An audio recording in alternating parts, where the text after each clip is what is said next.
Betrayed by blood. The phone call came like a storm, loud and raging.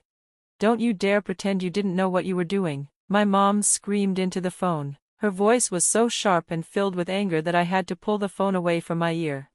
"We're family. You can't just abandon us because your feelings got hurt." I sat at my desk in my small home office, watching the April rain hit the windows of my Burlington townhouse. The cold drops ran down the glass like tiny rivers, mirroring the emotions swirling inside me. My heart felt heavy, and my hands clenched into fists. I had spent my entire life believing in family, in trust, in love, but in a single moment, it had all shattered. My name is Jordan Wright. I'm 35 years old, and until yesterday, I believed I was a good daughter. I believed I was doing the right thing by helping my parents with their retirement. I run a successful marketing consulting business, something I built from the ground up after college. When my business took off 5 years ago, I started sending my parents extra money every month. They had always struggled financially, and I didn't want them to worry about basic needs like food, bills, or medical expenses. But everything changed with one accidental text message. My brother, Kevin, had meant to send a message to our parents in their private group chat. Instead, he had sent it to the family group chat, the one I was in. The family ATM just sent another $3,000. My stomach dropped. Before I could even process that, more messages flooded in. My dad replied, "LMAO, keep that gravy train running, she's too stupid to realize we're using her." Then my mother, "Just bought those golf clubs your father wanted." Jordan would flip if she knew her money was going to those instead of medical bills. I sat frozen, unable to breathe. My fingers trembled as I scrolled through more of their messages. My brother quickly tried to delete them, but it was too late. I had seen everything. For years, they had been laughing at my generosity. Lying to me, manipulating me, using me. They had taken expensive vacations while telling me they couldn't afford their medications, upgraded their cars while crying to me about overdue bills, lied about emergency expenses just to get more money from me. And I had believed them. I had skipped vacations, cut corners, worked extra hours, all to make sure they were comfortable. Now, the truth was staring me in the face, and it made me sick.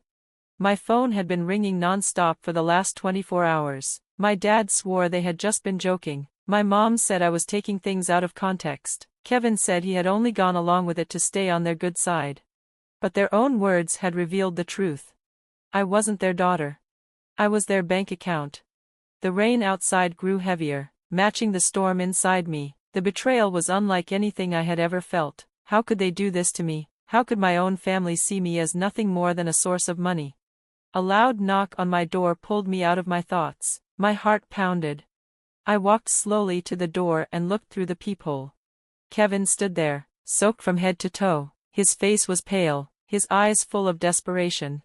I tightened my grip on the phone and took a deep breath before unlocking the door, but I didn't step aside to let him in. Instead, I stood in the doorway, blocking his entrance. "What do you want?" I asked, my voice steady but cold. Kevin shivered, rain dripping from his hair. "Jordan, please, can I come in? I can explain everything." I narrowed my eyes. "Explain what?" "How you all have been laughing at me for years." I held up my phone, the screen still displaying one of his texts. "Just told Jordan dad needs dental surgery. CIN $. Kevin winced. "It's not what it looks like. Mom and Dad, they started it. I just went along with it." "So you were just following orders like some kind of financial puppet?" My voice was sharp, cutting. "Jordan, I know you're mad. I know we messed up. But please, they really do need your help now. They're freaking out. Dad's worried about his heart medication." I let out a bitter laugh. "The medication that doesn't exist? Or the real one I've been paying for while you all spend my money on vacations and new cars?" Kevin looked down. "I know it's a lot." "A lot? Do you even know how much I've given you all? I've sent $3,000 a month for 5 years. That's $180,000, Kevin, and that's not counting the extra money I sent for emergencies." I took a deep breath, trying to stop my hands from shaking. "I put my life on hold for you. I skipped vacations. I worked extra hours. I bought secondhand furniture so I could send you more money. And all this time, you were laughing at me." Kevin's face crumpled. "I messed up. I know that, but they really do need your help now. They can't afford their mortgage without you." I frowned. "Mortgage? On what?" Kevin hesitated. The lakeside condo. I felt like I had been punched in the stomach. They told me they were struggling to pay rent in their small apartment. I whispered. Kevin looked away. A strange calm washed over me. I think you should leave. Jordan, please. No, Kevin. My voice was firm. For years, I was Jordan, please. Now, I'm just Jordan, and Jordan is done. I shut the door in his face. After he left, I sank onto my couch, my whole body trembling. I stared at my phone, at the messages that had exposed the truth. I pulled out my laptop and logged into my banking portal. Every month, like clockwork, I had sent them $3,000. I opened another tab, my parents' retirement account, the one I had been secretly funding for them. $42,000 sat there, untouched. I had planned to surprise them with it when they turned 70. My finger hovered over the close account button. No, not yet. I needed a clear head for this. Instead, I picked up my phone and dialed my best friend Megan, who also happened to be my lawyer. They did what? She yelled. I know, I whispered. I've been an idiot. No, Jordan, you've been kind. They're the ones who should be ashamed. She paused. What do you want to do? I closed my eyes and exhaled slowly. I don't know. Part of me wants to cut them off completely. Another part wants to confront them and hear them try to explain themselves. Megan's voice softened. Before you do anything, let's go over what you've set up for them legally. Then we can decide. I nodded. And just like that, the next chapter of my life, one without financial manipulation, had begun. Over the past 5 years, I had given my family a total of $221,800 from my health insurance policy and personal savings. It was money I thought was helping them survive, but I had been wrong. I took a deep breath as I finished typing the final email. Subject, no more. Mom, Dad, and Kevin. As of May 31st, the retirement account has been closed. I have seen your messages, the ones where you laugh about my kindness and plot how to squeeze more money out of me. I have screenshots of everything. Your deception has been documented. Do not contact me again unless it is to return what you have taken under false pretenses. Jordan Wright. I read it over twice, then attached the document with proof of their betrayal. My fingers hovered over the send button. Then, with a final surge of determination, I clicked it. Step 3, complete. I immediately blocked their numbers and removed them from my social media accounts. Then I leaned back in my chair, exhausted but relieved. For the first time in years, my money, my time, my life, was finally my own. For 3 days, there was nothing. Silence, blissful, uninterrupted peace. No begging, no guilt-tripping, no lies. Then, they found a way around the blocks. It was 8:30 p.m. when my doorbell rang. I was in my home office, reviewing client proposals. At first, I ignored it, but the ringing continued, followed by loud knocking. Curious but wary, I peered through the peephole. My parents and Kevin stood on my porch. Their expressions were a mix of anger and desperation. My mother clutched a tissue, eyes red from fake tears. My father's face was flushed with frustration. Kevin looked uncomfortable, shifting on his feet. I didn't open the door. Instead, I grabbed my phone and called Megan, my best friend and lawyer. They're at my house, I whispered, as if they could hear me through the walls. Do not open the door, Megan said firmly. If they refuse to leave, call the police for trespassing. That seems extreme.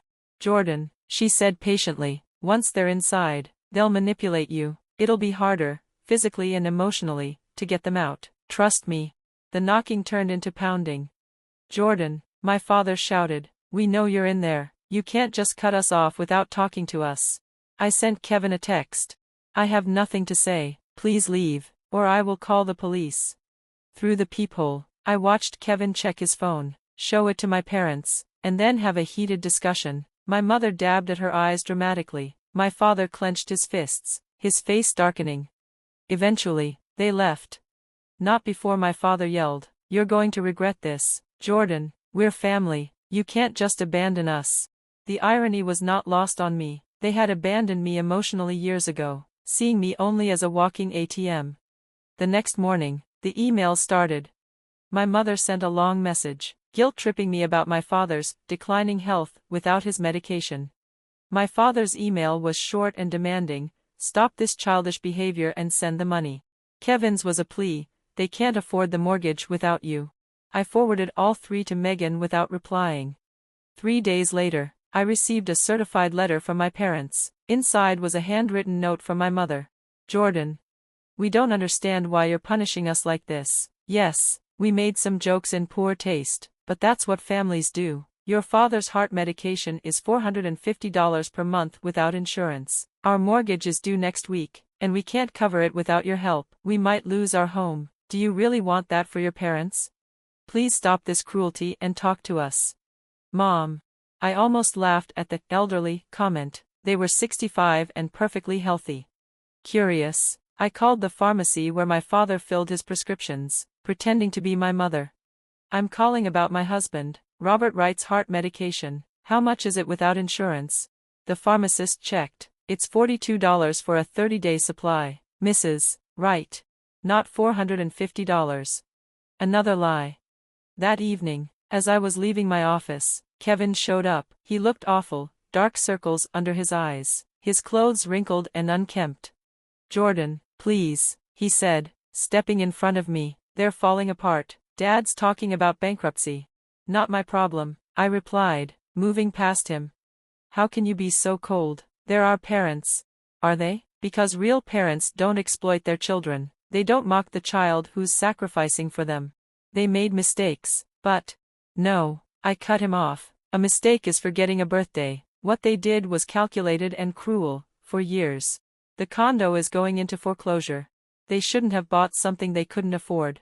What about Dad's medication? The one that costs $42, not $450? He can get a part-time job. Kevin paled. How did you? I did my research. No more lies. Kevin. I got into my car. Tell them to look into government assistance. Welcome to consequences. 6 months later, I was sitting in therapy. Dar. Bennett, a woman in her 50s with kind eyes, listened as I recounted the story. Some days I feel strong. Other days, I feel horrible. Like when I heard they had to cancel their country club membership. I actually felt guilty. That's normal, Dar. Bennett said. You're grieving the family you thought you had. You tied your worth to being their provider. Now you're redefining who you are.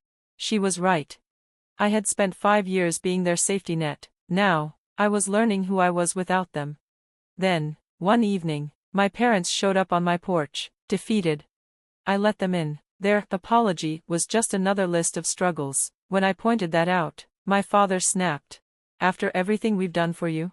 What exactly have you done for me, Dad, besides take and take? He had no answer. As they left, my mother warned, family is all you have in the end.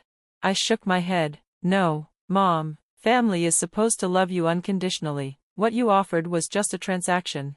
I closed the door, leaned against it, and listened to their footsteps fade. I expected guilt. Instead, I felt peace. The ATM was permanently closed.